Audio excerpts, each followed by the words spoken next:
Let me talk a little bit about the series, just give you an overview. So it's music and storytelling, and we're starting in the Baroque era.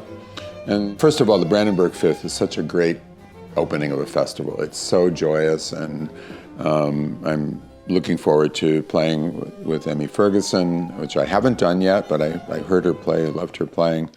Arthur Haas teaches here at Stony Brook, and very close friend, and we've wanted to play together for a long time, so this will be great. So that's sort of the overture. There aren't any words that I know of in the Brandenburg Fifth, but it's kind of the musical overture. And then we have 3 songs. Sherezade Panthaki is going to sing with strings, 2 Purcell arias, and I wanted to end the first half with Handel, and I'll tell you why in a second, the Sweet Bird, which has a solo flute in it, so that brings back the flute from the Brandenburg Fifth, which is violin, flute, harpsichord, and strings. So after intermission, we're going to do a performance of the iconic Mendelssohn Octet, one of the most famous and enjoyable pieces of music ever written by a genius who was still in his teens when he wrote this. I found out 2 things about the octet.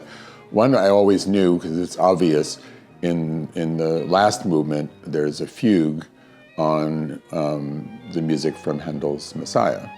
And he shall reign forever and ever. Bum, bum, bum, beep, bum, bum. So that's the famous quote.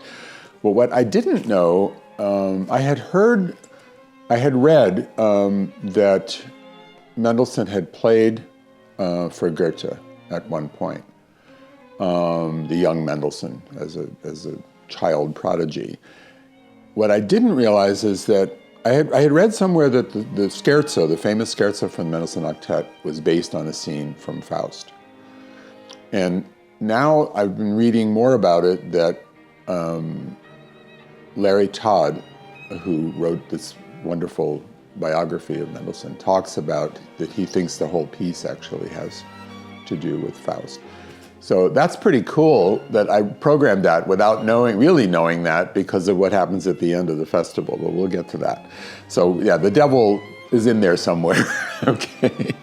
And I'm going to do that. I'm going to play the octet with, let's see, 8, so that's -1 is 7. With 7, now we're going to get 11 bells, but I'll keep talking.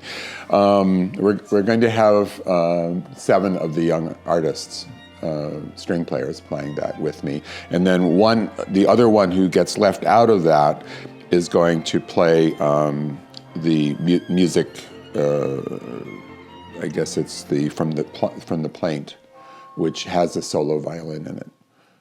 So everybody gets, all of the young artists' strings are being featured.